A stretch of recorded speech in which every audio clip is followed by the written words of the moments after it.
আচ্ছা, নবম শ্রেণীর বন্ধুরা, আজকে আমরা উদ্ভিদ কলার পর পড়ে নেব প্রাণী কলা। প্রাণী কলা 4টে প্রকারের হয়: আবরণী কলা, যোগ কলা, পেশী কলা, স্নায়ু কলা। কলা মানে হচ্ছে সেই জিনিসটা যেখানে একাধিক কোষ যখন একসাথে একটা টিম তৈরি করে এবং যে টিমে সবাই একসাথে কাজ করে।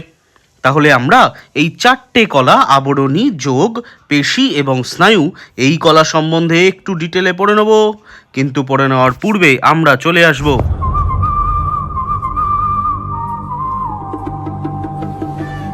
এসআরকের এই দুর্ধর্ষ ছবিটায়। ভালো করে দেখো, জুম করে। এই যারা দুর্দান্ত মাস্কিউলার হ্যান্ডু ছবি, এই ছবির মধ্যে এই জায়গাটায় আমরা চলে আসি। দেখো, এই যে চামড়াটা ওপরে, স্কিনটা, এই স্কিন যে কলা দিয়ে তৈরি তাকে আমরা বলবো আবরণী কলা। তার ভেতরে রক্ত রয়েছে। এইখান থেকে দেখো, এই যে দেখো শিরাগুলো রয়েছে। তোমরা সবাই যারা জিম টিম করতে চাও, এরকম হাতে শিরা ফোলাতে চাও, ওকে, এই যে শিরাগুলো রয়েছে, এই শিরার মধ্যে থেকে রক্ত, শিরা, ধমনী এটসেট্রার মধ্য থেকে রক্ত দেহের নানা জায়গায় ছড়িয়ে গিয়ে সংযোগ রক্ষা করে। তাছাড়া এই পুরো স্ট্রাকচারটার ভেতরে হাড় রয়েছে, তরুণাস্থি রয়েছে। এই অস্থি, তরুণাস্থি, রক্ত, এরা সবাই দেহের নানা জায়গাকে যোগ করে সংযোগ রক্ষা করে। তাহলে এরা সবাই হচ্ছে যোগ কলা। তাছাড়া মাসল ফোলানো হয়েছে, মাসল, সুতরাং সেটা হয়ে যাবে পেশী কলা। ওকে, আর আরেকটা গল্পে চলে আসি। এই যে ইনফরমেশনটা, এসআরকের মুখের যে অভিব্যক্তিটা, এক্সপ্রেশনটা খুব ইন্টারেস্টিং। ওকে, এই যে পুরো স্ট্রাকচারটার জন্য যে চিন্তা ভাবনা, যে এইভাবে দাঁড়াতে হবে, পেশি ফুলিয়ে এইরকম হলে হ্যান্ডসাম লাগবে এটসেট্রা, এই পুরো চিন্তা ভাবনা করার জন্য আমাদের মাথায় এবং দেহের সব জায়গায় চিন্তা ভাবনা, অনুভূতি, সাড়া প্রদান, এইসবের জন্য যে স্পেশালাইজড কলা আছে, টিস্যু আছে, তাকে আমরা বলবো স্নায়ু কলা। ওকে, তাহলে আবরণী কলা, যোগ কলা, পেশী কলা এবং স্নায়ু কলা কে কোথায় থাকে তোমরা বুঝে গেছো। এইবার সেই বিষয়ে আমরা ডিটেইলে চলে আসি পরপর। তাহলে সবার আগে আসবো আবরণী কলা। দেখো, আবরণী কলা তাহলে কোথায় থাকে? ত্বকে থাকবে নানা অঙ্গ, মানে ফুসফুস, হৃৎপিণ্ড, দেহের যত খাবার হজম করার অঙ্গ রয়েছে, এই ক্ষুদ্রান্ত্র, বৃহদন্ত্র, পাকস্থলী, সবার আবরণীগুলো আবরণী কলা দিয়ে তৈরি হবে। এর বাইরের অংশটা উন্মুক্ত থাকবে, নিজের স্কিনের দিকেই দেখো, আর ভেতরের অংশটা ধাত্র, কোলাজেন প্রভৃতি দিয়ে তৈরি একটা ভিত্তি পর্দার ওপর বেস করা থাকবে। ওকে, মানে পুরো জিনিসটা কীরকম হবে? পুরো জিনিসটার নিচে একটা বেস থাকবে। কেকের যেরকম নিচে একটা বেস থাকে, তার ওপরে একটা কেক থাকে, তাই না? একইভাবে এই নিচেরটাকে আমরা বলবো ভিত্তি পর্দা, আর উপরেরটা হচ্ছে বাইরের অংশ। আর মনে রাখবে, আবরণী কলায় রক্তবাহ থাকে না। এর কাজ হচ্ছে সুরক্ষা প্রদান করা দেহকে এবং নানা স্থানে সাথে জিনিসপত্র বিনিময় করা, গ্যাস হোক ইত্যাদি নানা পদার্থ, নানা উপাদান বিনিময় করা। নেক্সট আমরা চলে আসবো যোগ কলার কথায়। যোগ বা সংযোগ। যোগ কলার উদাহরণ রক্ত, অস্থি, তরুণাস্থি। এর একটা জিনিস মনে রাখতে হবে, যোগ কলার কিন্তু ধাত্রের পরিমাণটা বেশি হয়। সেই ধাত্র কঠিন হতে পারে, যেমন কঠিন ধাত্র হচ্ছে অস্থি। সেই ধাত্র তরল হতে পারে, যার উদাহরণ হচ্ছে রক্ত। সেই ধাত্র অর্ধ তরল হতে পারে, যার উদাহরণ তরুণাস্থি। এই জন্য না, রক্তকে তরল যোগ কলা বলা হয়। হ্যাঁ, এটা আর একটা খুব ইম্পর্টেন্ট প্রশ্ন, যে রক্ত দেহের নানা অংশের সাথে সংযোগ রক্ষা করে, তাই রক্ত যোগ কলা। রক্তের ধাত্র তরল, তাই রক্তকে তরল যোগ কলা বলা হয়। আর আরেকটা জিনিস খুব ইম্পর্টেন্ট, এই যোগ কলার কিন্তু ভিত্তি পর্দা থাকে না। এর কাজ হচ্ছে সংযোগ সাধন করা, সঞ্চয় করা, আর দেহের ভারসাম্য, দেহের কাঠামোটা রক্ষা করা। আর আরেকটা খুব ইন্টারেস্টিং কাজ হচ্ছে পরিবহন করা।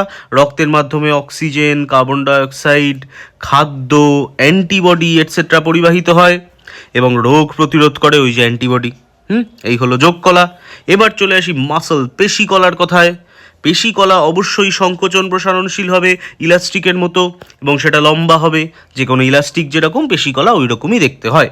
এবার তার এই যে সংকুচিত হওয়া এবং প্রসারিত হওয়া, আবার সংকুচিত হওয়া এবং প্রসারিত হওয়া, গার্ডারের মতো, এই পুরো কাজটা করার জন্য 2 রকমের প্রোটিন, মাইক্রোফাইব্রিল থাকে।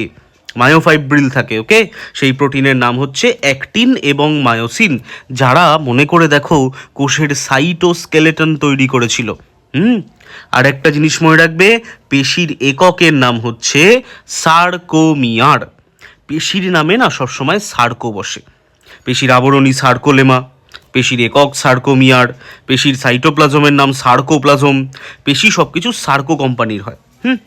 আর পেশিকলায় যেহেতু প্রচুর শক্তি লাগে পেশি সংকোচন প্রসারণের জন্য, তাই পেশিকলায় এক বা একাধিক নিউক্লিয়াস থাকে। আর এর প্রকারে আসি, এর প্রকার তিনটে টাইপের হবে। কি কি? ঐচ্ছিক পেশি, অর্থাৎ যে পেশি আমাদের ইচ্ছে অনুসারে মুভ করবে, মাসল। কোন মাসল? তা হচ্ছে বাইসেপস। অনৈচ্ছিক পেশি, যে পেশি আমাদের ইচ্ছে অনুসারে মুভ করবে না, দেহের প্রয়োজন মাফিক মুভ করবে, দেহের ইন্টারনাল অন্তর্যন্ত্রীয় পেশিরা। আর আরেকটা হলো হৃদপেশি, হৃৎপিণ্ডের পেশি, যার আকৃতি ঐচ্ছিক বা সরেখ পেশির মতো। ঐচ্ছিক পেশিতে না রেখা বোঝা যায়, সার্কোমিয়ার বোঝা যায়, কিন্তু কাজ হচ্ছে অরেখ বা অনৈচ্ছিক পেশির মতো, যার রেখা বা সার্কোমিয়ার বোঝা যায় না। হৃদপেশি হলো ঐচ্ছিক আর অনৈচ্ছিক পেশির মাঝামাঝি। পেশির কাজ তো তোমরা জানোই, নানা অঙ্গকে সঞ্চালন করা। এবার আমরা স্নায়ুকলার কথায় চলে আসি। স্নায়ুকলা হচ্ছে আমাদের দেহের সাড়া প্রদান, স্মৃতি, চিন্তাভাবনা, ক্যালকুলেশন, নতুন কিছু তৈরি করা, এই সমস্ত কিছুতে অংশগ্রহণ করে। আমাদের অনুভূতি গ্রহণে অংশগ্রহণ করে, আবেগে অংশগ্রহণ করে। স্নায়ুকলা দুটো প্রকার মেনলি হয়, নিউরন এবং নিউরোগ্লিয়া। এর মধ্যে নিউরনই হচ্ছে আসল খেলোয়াড়। তোমরা ক্লাস 10-এ নিউরন ভালো করে পড়বে। যাদের আগ্রহ অলরেডি আছে তারা এই চ্যানেলেই ক্লাস 10-এ স্নায়ুতন্ত্রের ভিডিওটা মন দিয়ে দেখে নিতে পারো, ওখানে নিউরনের ছবিও রয়েছে। নিউরনের দুটো অংশ, কোষ দেহ এবং প্রবর্ধক, ওকে। কোষ দেহের আবার দুটি কোষ দেহ এবং প্রবর্ধক, নিউরন এই দুটি অংশ দিয়ে গঠিত হয়। প্রবর্ধকের আবার দুটি অংশ হয়, অ্যাক্সন এবং ডেনড্রন। কীরকম দেখতে হয় নিউরন আমরা একটু ছোট করে দেখিনি। দেখো, নিউরনের একটা কোষ দেহের বাইরে এই রকম কতগুলো স্ট্রাকচার থাকে, হ্যাভেলসে যেরকম শক লাগা হয় ওই রকম। এই কোষ দেহের বাইরে এরম কতগুলো স্ট্রাকচার থাকবে, সেই স্ট্রাকচারগুলো হচ্ছে নিউরনের ডেনড্রন। সেই ডেনড্রনরা কি করে? সেই ডেনড্রনরা বাইরে থেকে অনুভূতিগুলোকে গ্রহণ করে কোষ দেহের মধ্যে নিয়ে আসবে। এই হচ্ছে একটা কোষ দেহ, তার মধ্যে একটা বড় সড়ো নিউক্লিয়াস আছে, কিন্তু কোনো সেন্ট্রিওল নেই। সেন্ট্রিওল না থাকার জন্য মনে রাখবে নিউরনের কোষ কিন্তু বিভাজিত হয় না। তাহলে এই হলো ডেনড্রন, মাঝখানে কোষ দেহ। এবার গল্পটা হচ্ছে এই কোষ দেহের একটা জায়গা থেকে তৈরি হবে অ্যাকশন। এই একটা অ্যাকশন এই রকম নেমে চলে আসবে শেষ প্রান্ত অবধি। এই শেষ প্রান্তের নাম প্রান্তবুরুষ বা এন্ড ব্রাশ, ওকে। এই অ্যাকশনের গায়ে না আবার এই রকম কতগুলো প্ল্যাটফর্মের মতো অংশ বসানো থাকে, তাদের বলে মায়োলিন সিদ বা মায়োলিন আবরণী। এই পুরো বিষয়টা তোমরা দশম শ্রেণীতে ডিটেইলে পড়বে। আর মায়োলিন সিদের ওপরে যে অংশটা থাকে, একটা ছোট্ট কোষ থাকে, তাকে বলে সোয়ান কোষ। তাহলে এইগুলো হচ্ছে ডেনড্রন, এইটা হচ্ছে অ্যাকশন, আর এই জায়গাটা হচ্ছে কোষ দেহ। তাহলে এই মোটামুটি একটা নিউরন। নিউরনের ছবিও ক্লাস 9-এ হালকা করে ইম্পর্টেন্ট। আর নিউরন বিভাজন করতে পারে না। তাহলে চলো আমরা একটু ছোট করে দেখে নিই। আগে আমরা এই ছবিটায় আসি।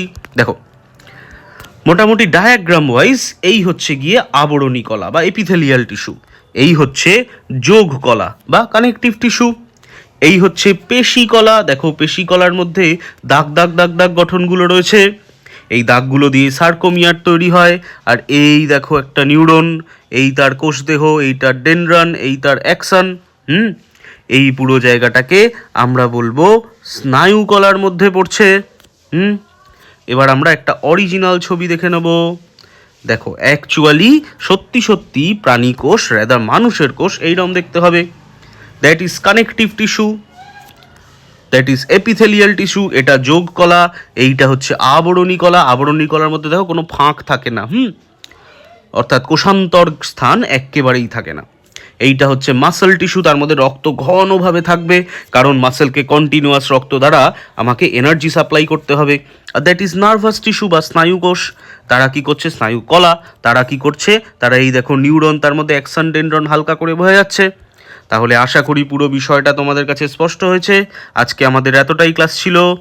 টাটা। পরের দিন আমরা প্রাণীর অঙ্গ সম্বন্ধে পড়লে এই চ্যাপ্টার অলমোস্ট শেষ। বাই।